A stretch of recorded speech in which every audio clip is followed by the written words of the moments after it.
Okay. Hello, everybody. Today, our April decision camp session, and we welcome to this session Denis Gagne and John Svirbely, sorry. And we have very intriguing title of this presentation. Everybody want to know, ask these questions to me. What if Machiavelli had decision modeling tools? Would it be different description of rules for rulers and royals? And I also wonder what if not Machiavelli, what it would be, let's say, Stalin or Churchill and even Bush. If they had these tools, how history would be different. So without any delay, I want to give control to our presenters. I just want to remind you, you can ask questions on right here on Zoom, or you can ask questions on your Slack channel in monthly sessions, and they would be answered today or even later. We can continue discussions. And this presentation would be recorded and available online probably in 1 hour after the end of this presentation on our YouTube channel. So, Denis, please take over and present yourself and John. Thank you, Jacob. So, hi, everybody. I'm Denis Gagne from Trisotech, and I have with me Dr. John Svirbely. He's our Chief Medical Informatics Officer at Trisotech. So that may be another question on your brain. Why would a Chief Medical Informatics Officer talk about Machiavelli? I guess we'll go on and see. So today we want to talk about how should an aspiring prince use rule, decision, and processes. So let me pass it on to John to set the context for today's presentation. Great. I think many of you are aware through college and academic background that there are quite a few historical books that describe various ways to problem solve that have been written through the histories. These may go by the name of maxims or principles. Some of the examples are Sun Tzu, Clausewitz, Aristotle, and Machiavelli. If you look at, if you're trying to understand the world around us, oftentimes if you refer to these books, you can understand or even sometimes predict how a certain political figure will behave. One issue is that much of this knowledge is locked away, and while people read it, it's often hard to make operational so people can actually access it when they really need to. Next slide, please. So most people know that Sun Tzu wrote The Art of War, but Machiavelli did also. He wrote quite a few books. There's books on Livy, Histories of Florence. He was also a playwright, so he was quite the man of letters. And the treatise that he's most known for is The Prince. Next slide, please. Some facts about Machiavelli.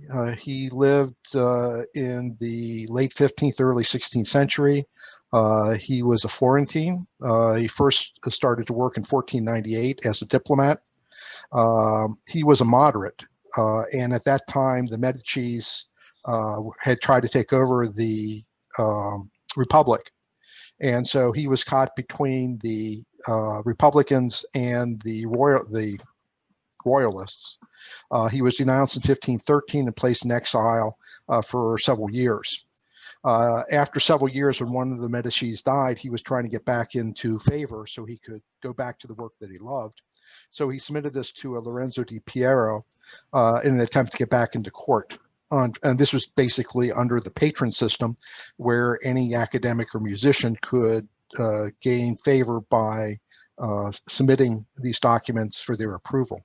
Next slide, please.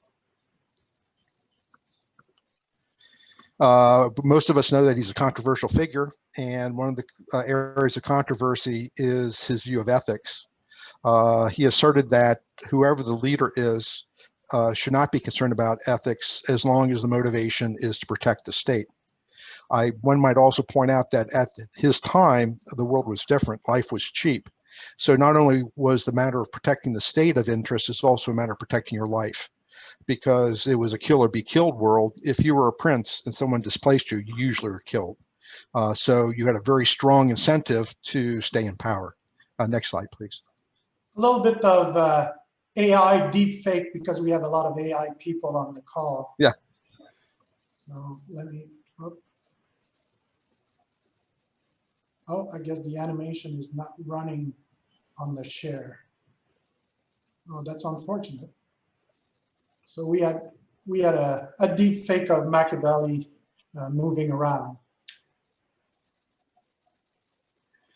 So Machiavelli's writings have influenced Western thinking for centuries.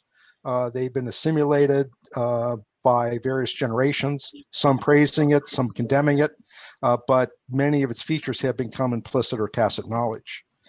Some of the people condemn it because of its lack of ethics. An example is Frederick the Great, who, when he was young, wrote the Anti-Machiavellian, where he said, this is how a ruler should behave. He should be concerned about his people. He should do this. He should do that.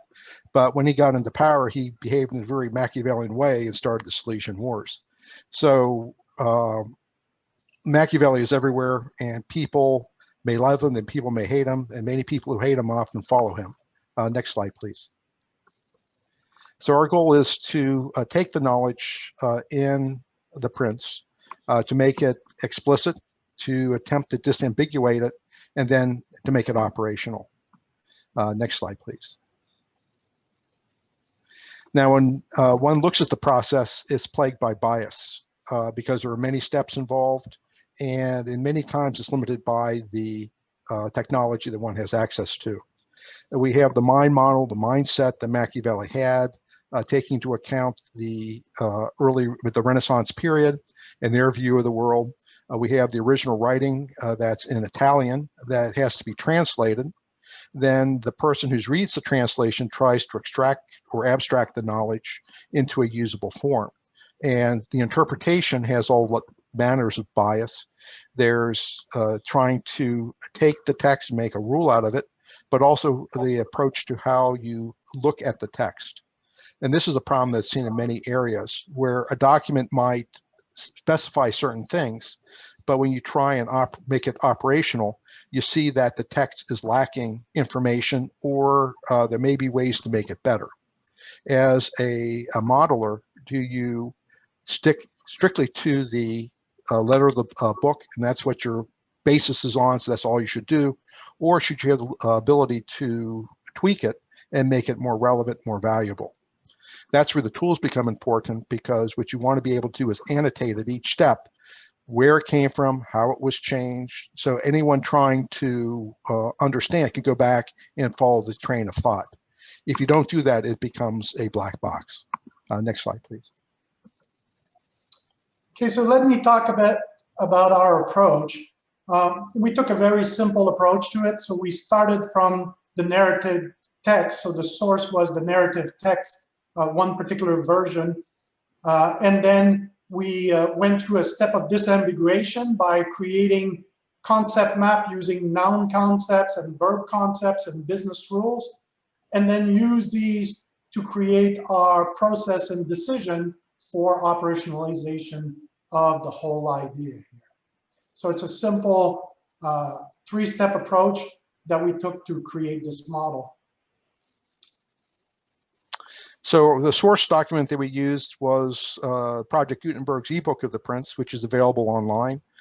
There are several books that are copies of the book that are available, but this is a accessible and well-formatted one that is easy to use.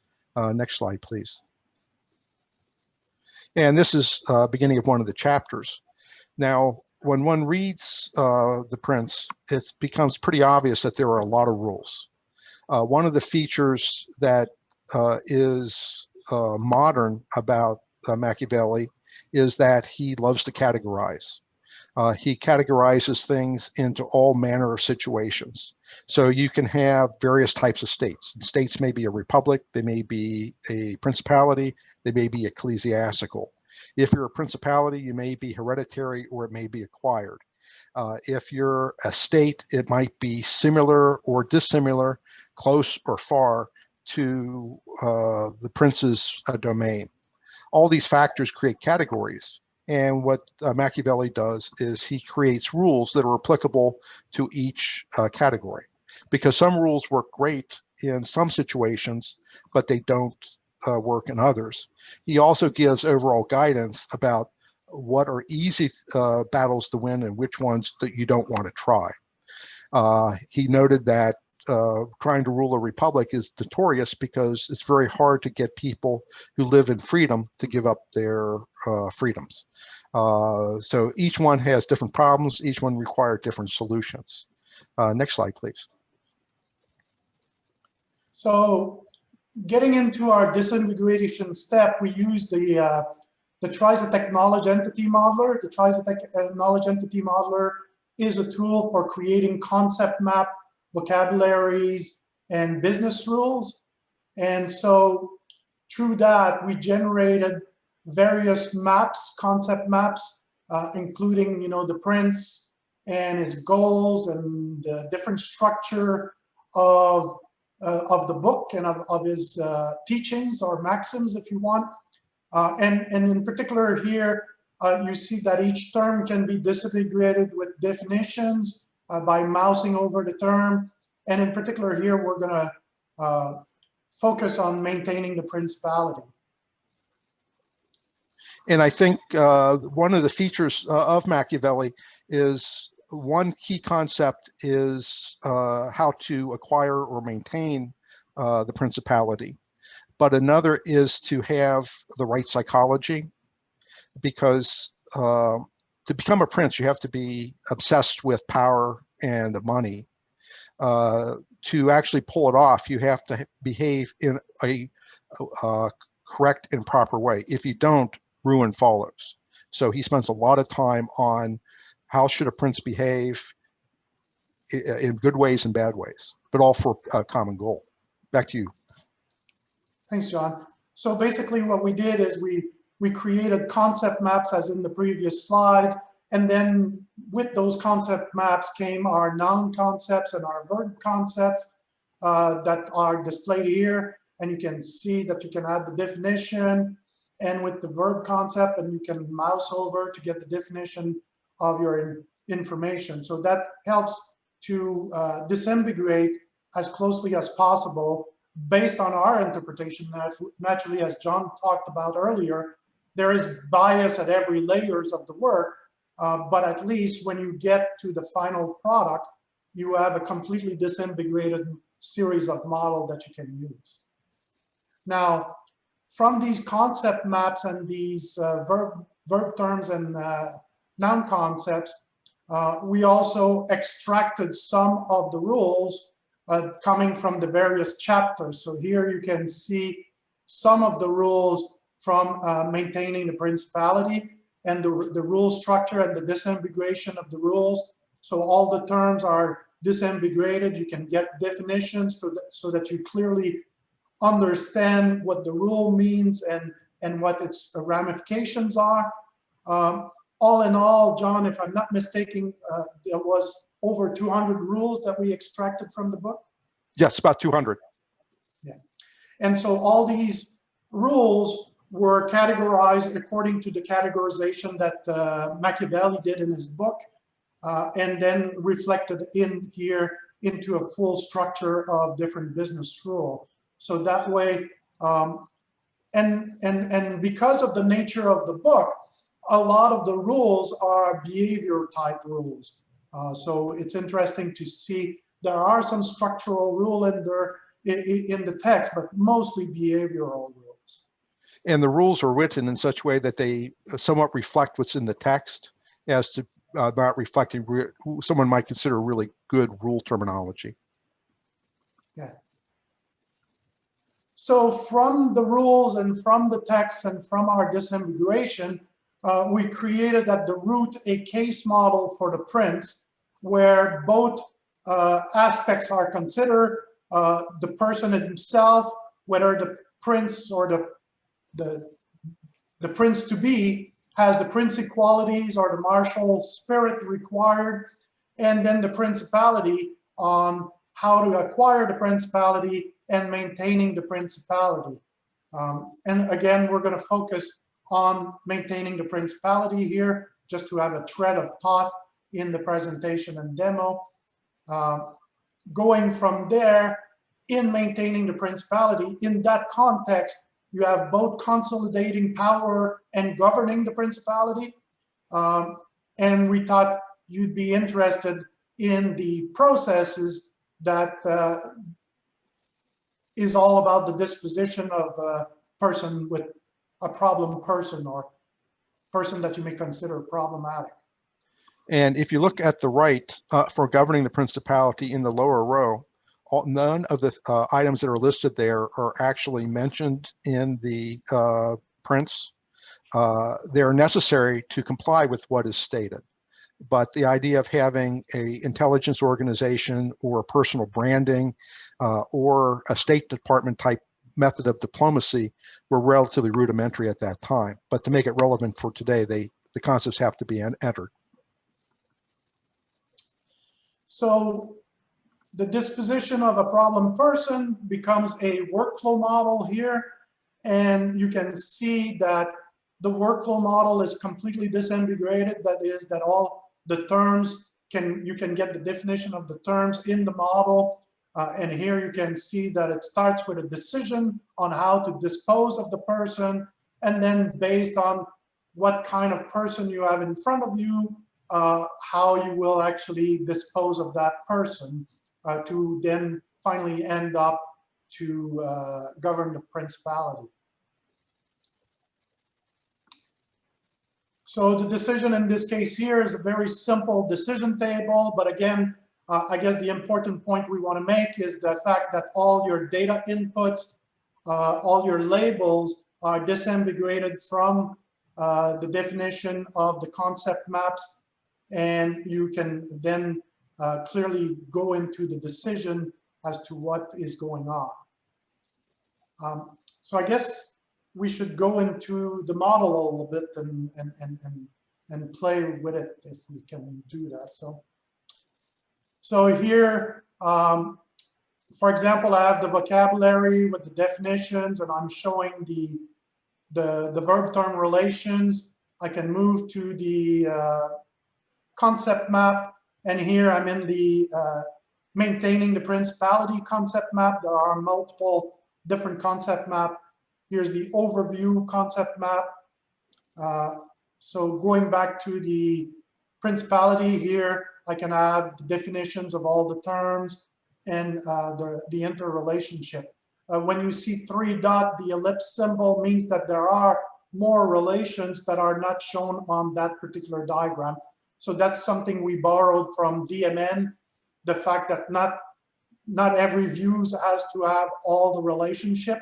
And when there are some relationships that are not displayed on this view, there's an ellipse that gives you access to the relationship that are not available. So from there, we can then create or look at rules. So here you can see that I can read the rule for the different rule grouping and structure.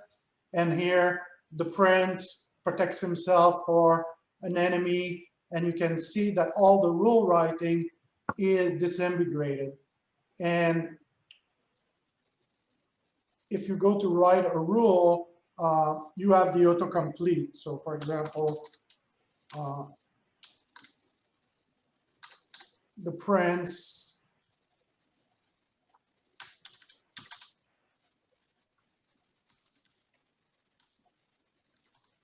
and so you have autocomplete from all your terminology. It allows you to build disambiguated rules that are clearly sitting on your concept maps and your full knowledge model. Now, once you have this knowledge model and with all the rules, you can then move this into your different modeling of case, decision, or processes.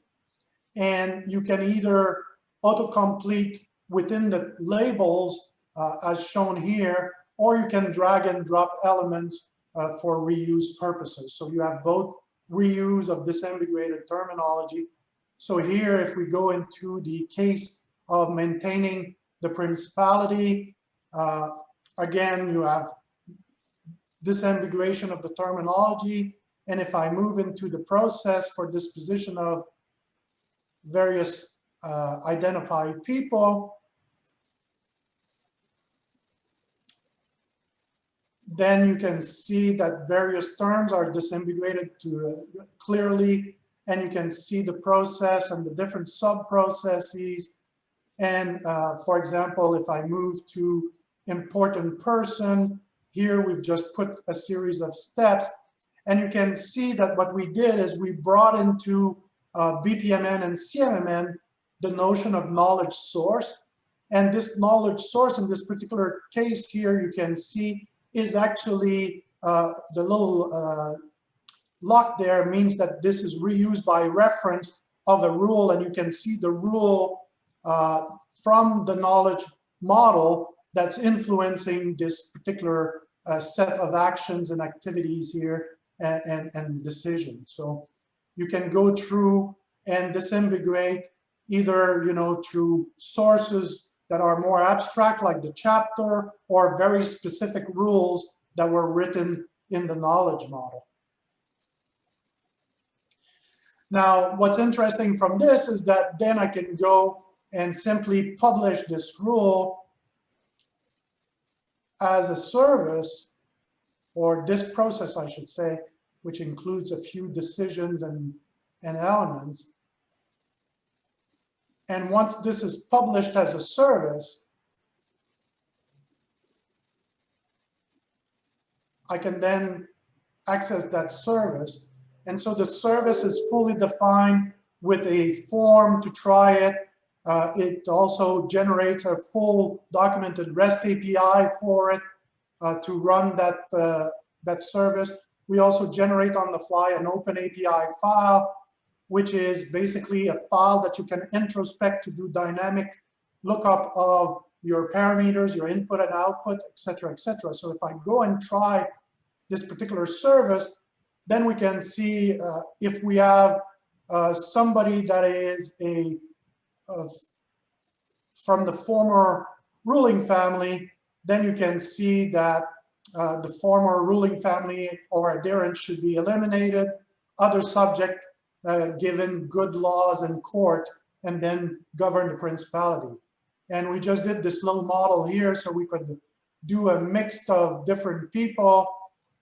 So if I have people also that are with uncertain loyalties, then this will take me to further steps into my process where I'll collect information on the behavior of these people, and then assess whether these people are acting and speaking against the prince or acting and speaking for the prince. Let's say they do.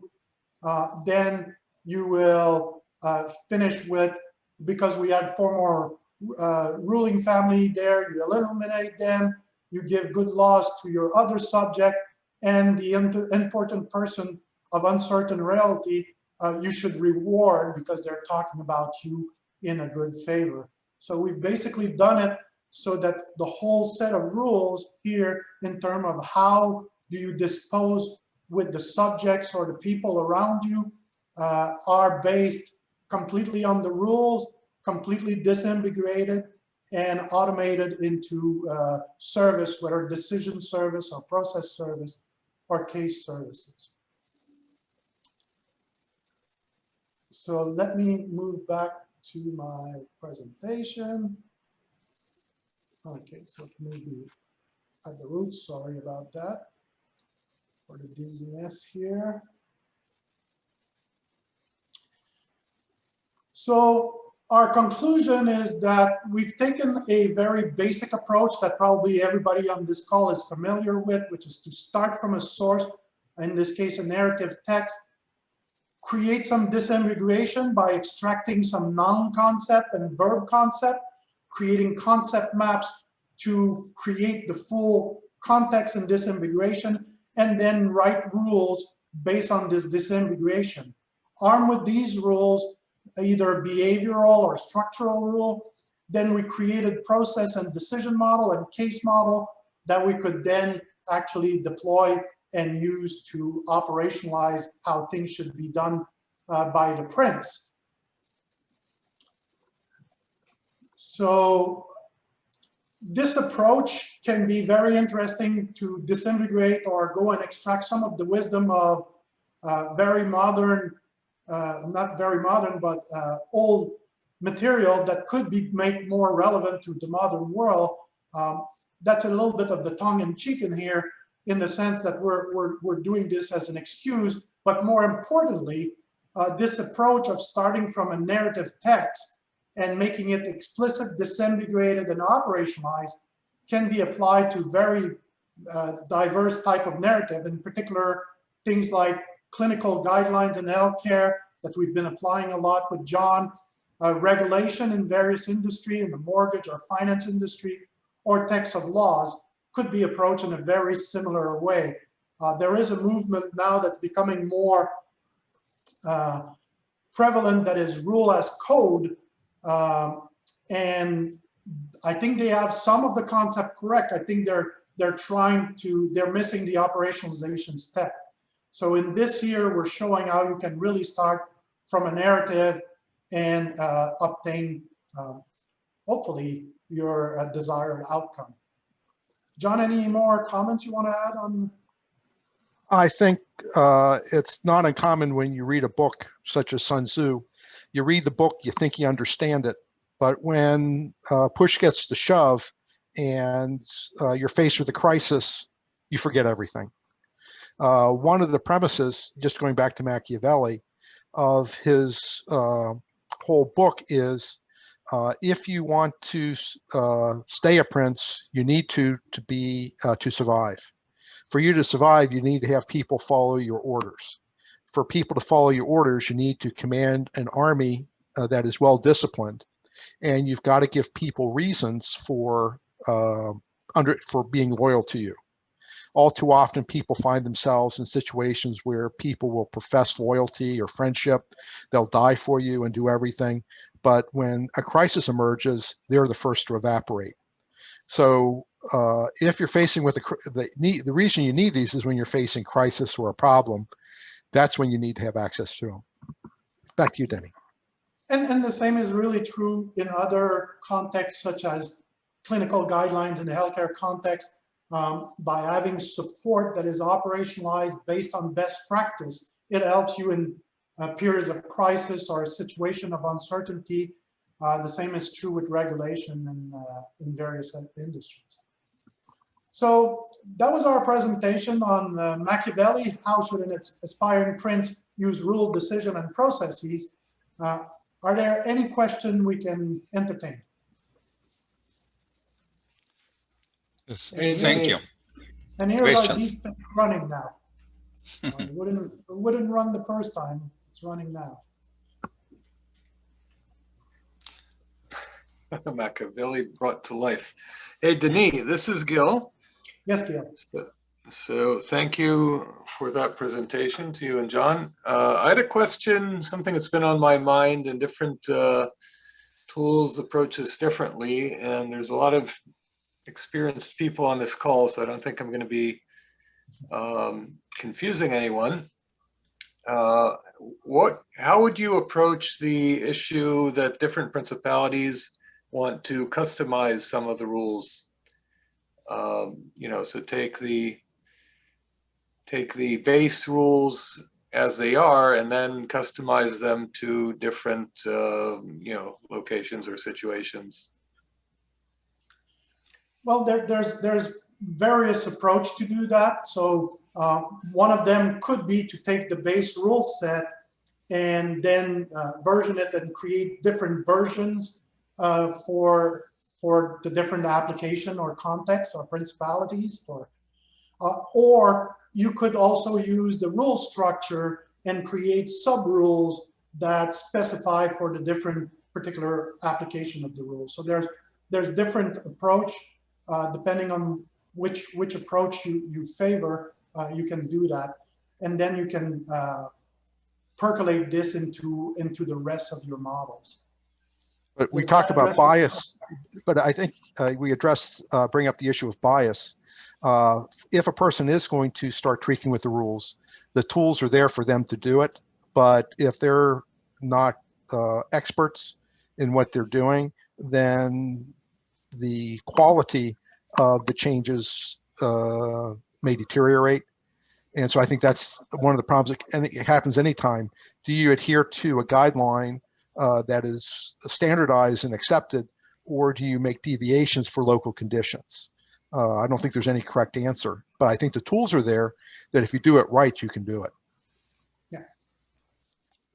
Yeah, and in the way we have it, where the knowledge model is independent from the operationalization and decision and process and case, then you can choose where those changes of the knowledge model apply or not. And also, I think with the tools, you can track the changes.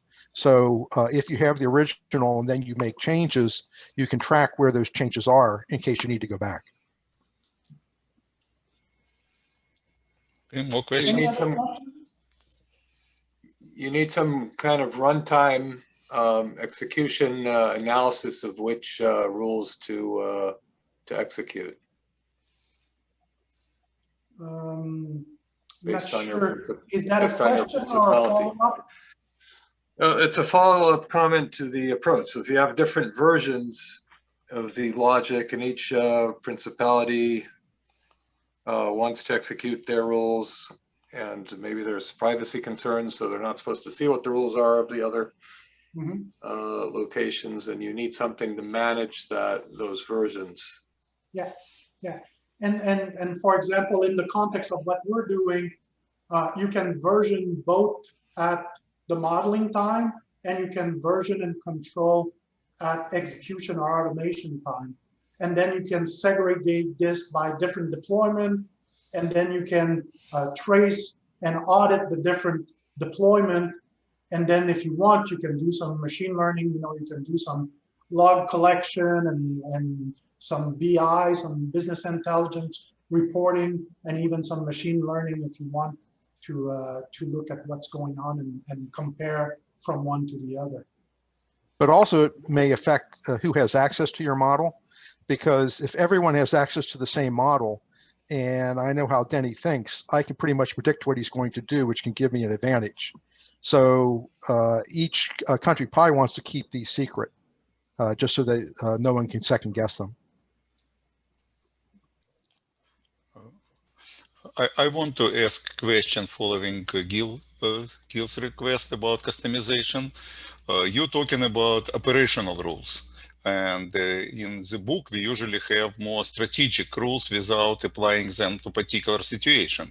In real world decision modeling, let's say clinical guidelines, your example, we have to apply, maybe we will have general rules for certain encounter diagnosis. We can recommend certain medications, right? And with certain doses, but there is always exception. Maybe this particular patient already takes other medications and they're in conflict. And when you start to describe all these possible exceptions, that's when real operational troubles face our decision modeling.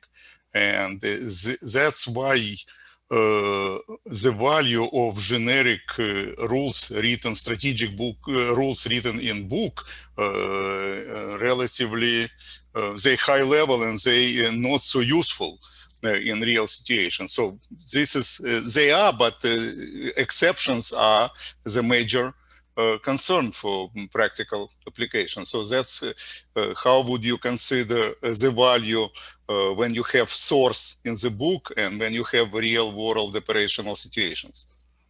Yeah. So I'll start and I'll pass it on to John. But so in particular in healthcare, we've created over 1,000 process and decision models related to healthcare. So we have a very good experience in creating these kind of model. It all becomes relative to scope. So naturally, it depends what your scope is and how your context of application. So the models that you will apply on an individual patient level may be run and operationalized differently than when you're running on a population. So that's one level that you have to consider into what you're doing. The other level you have to do is usually these books or these reference, in the case of healthcare, it's going to be some evidence-based guidelines. So it's not just going to be some general books. It's going to be usually a particular guideline about a very scoped context. And so they're pretty good at covering all the different situations, not every possible. So naturally, it's how you operationalize all this as a group. You don't have a single process for a single patient, for example. There'll be maybe thousands of processes that will run, and that will create some different recommendation or different element. And still today, in healthcare at least, the provider, the doctor is king, and he makes the decision based on the recommendation and not the system. And John is more knowledgeable on this. I'll let John speak to it. But I think one of the issues that does come up, as Denis referenced, is if you're following some type of guideline. The one thing you don't want is the black box sort of rule where the system executes from start to end in a totally automated fashion. If you try and do that, that's where, as you pointed out, Jacob, the issues come up. Is that it's very difficult to come up with every rule for every situation. There's always exceptions. Usually, how that is addressed is to make it the execution semi-automatable, where a lot of the decisions that can be executed are run, and then it goes to a point where the provider makes the decision. Do I go with this or don't I go with this? So that they have a veto power or an ability to modify a rule to make it applicable to this given situation. Because yeah, writing a rule for every situation is extremely difficult. You do need to have some situational awareness to make the right choice. But it's also important to have responsibility. Whoever made that decision, it's documented.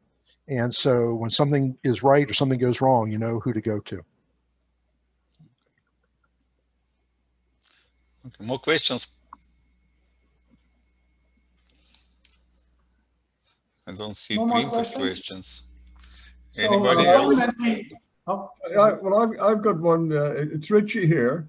On top of all of this, we're really back, well, we're back to one of the overriding concerns, which is ethics. And to make 2 points, some people, some countries, some cultures have very different ethics when faced with the same problem. And I, by the way, am personally very grateful. We, in our National Health Service here, we use quite a lot of automation. Doctors can contact the specialist, et cetera, et cetera, et cetera. It's more informal, but they're structurizing it, and I have benefited health-wise.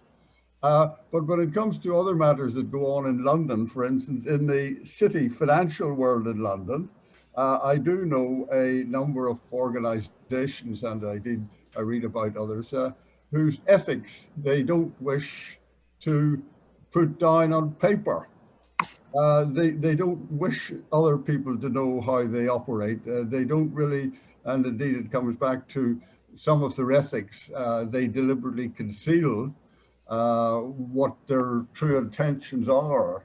And so there's a difficulty there. But I think that's particularly in the healthcare, maybe it's my age grouping, if I could be polite about it, John, that makes me very interested in participating in that systems that are being looked at and actioned because they're very good for me. I do know other people of a similar age grouping in the financial world who wouldn't touch this structurization and of their decision making they would just run a mile from it. Actually, they don't wish to disclose their ways of operation and their means of operation, sometimes for very good reasons, but sometimes for very bad reasons. But I congratulate you in moving into this field. It's particularly, I think, and you've already recognized, it's going to be highly thought of and very well produced for the health matters. It might be for sort of traffic matters and all sorts of things like that.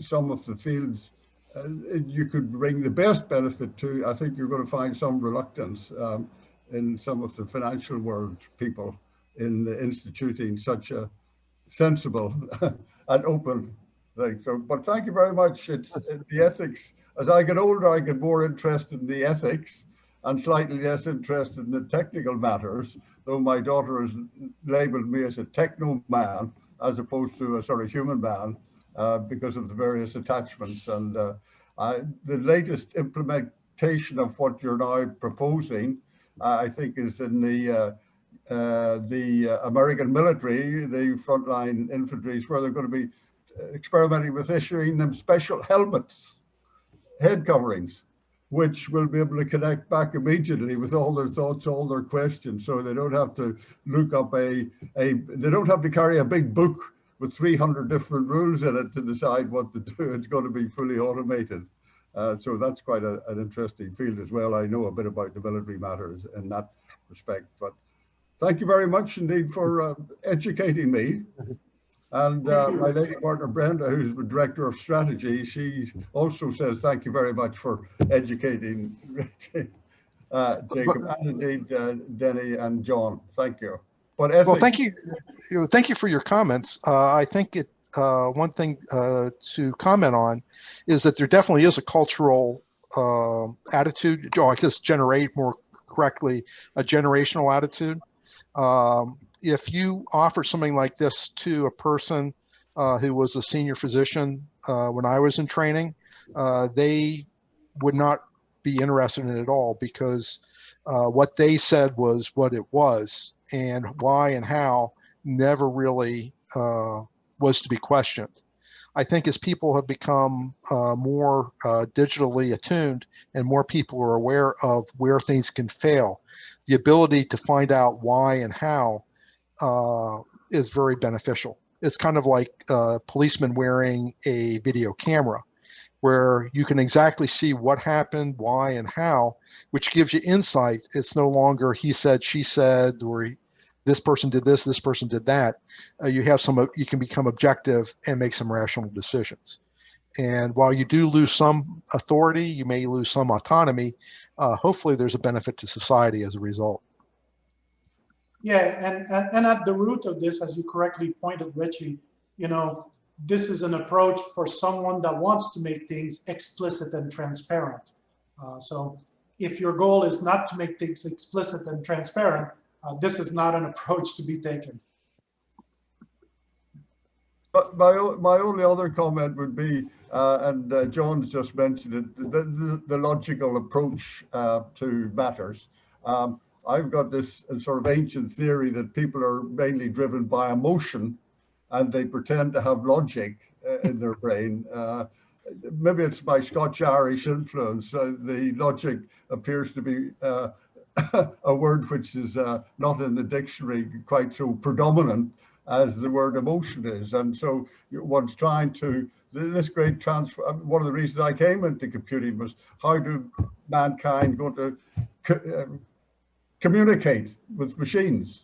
And this is what, in fact, you're doing, Denis and John, with some good success in the medical fields and perhaps in other fields. But the emotional traits within humankind, both male and female, and indeed other genders and cultures, it's somewhat more difficult to pin down than it is in the medical field, because I think medicine actually gives obvious benefits immediately to the end user. So thank you again, but there we are. Emotion and logic, difficult APIs to insert between the two, but you're succeeding partly, and congratulations. Thank you. Okay, thank you, Richie. Somebody else have questions? Please unmute yourself and ask. No? Okay, before we go, I cannot let you go without mentioning more technical issues, because you actually on Ron Ross territory today, and you even mentioned rules as code. And probably when Ron listens to this, he would ask questions about during this exercise, did you experience difference between decisioning and behavior rules? Of course, and I think I mentioned it on the way through that a book like the one that we were taking here, Machiavelli, had a lot more behavioral rule than structural rule and operationalizer rule. So, and yes, and then how do you apply and operationalize those behavioral rule remains in the modeler's favor. So that's why we clearly said, you know, there's bias everywhere in this process. You know, from even Machiavelli going from what he was thinking to his writing, there was bias there, and there was bias in translation, and there was bias in our disintegration and in operationalization. But yes, but it is a good way, and part of the answer there is that, as you could see, we could bring the behavior rule as a knowledge source that is the authority under which different tasks or decisions are made. So, or a collection of these behavioral rule can dictate or be the authority under which a particular series of activities or decisions are made. But also, I think we've talked about making the rules operational and using them as an executable source. There's also the rule for education, where a student, I mean, currently they're given a book, they said, read this. And they may read it, but their only interest is just to pass the test. When you have a structure like this, it can make it so that it's more interactive, so the students can see what they're seeing and how it's coming out. And so that can actually reinforce the knowledge so that they really can learn it as opposed to just mimicking it. And that's a very important point. Okay. Okay, any questions? If not, let me thank you, our presenters, for very interesting presentation and bringing so many thoughts. And again, this presentation would be recorded and published on DecisionCAMP YouTube channel. And you can continue to write questions to authors and they would answer on the Slack channel. And at the end, I want to invite most of you to, if you want to present in September on DecisionCAMP, our call for presentation is open. You can go decisioncamp.org and send a brief abstract of your future presentation. I have one question. John, thank you very much. Who has question? Go ahead. Yeah, just a short question, Jacob. Hans here. Yeah, go ahead. I saw that you run the model from a test site. Is that actually something that is available? Could we go there as well, or did I miss something in the beginning? Was it explained? You mean the actual decision services and the actual process service? No, we have not exposed them. I guess it's something we could consider doing, but this was all built for the purpose of this presentation and showcasing the approach. Okay, thanks. I mean, because it was specifically with the URL with Destiny, I thought maybe it's open. But yeah, I would recommend to consider that. It would actually be quite insightful to actually run through the content interactively ourselves.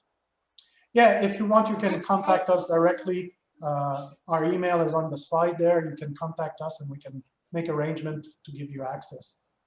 Yeah, thanks a lot. Okay. Okay, thank you very much, everybody, and I see you in a month on May 5th. Thank you all. Okay. Thank you, Jake. Bye. Bye-bye. Thank you. Bye. Thank you. Thanks.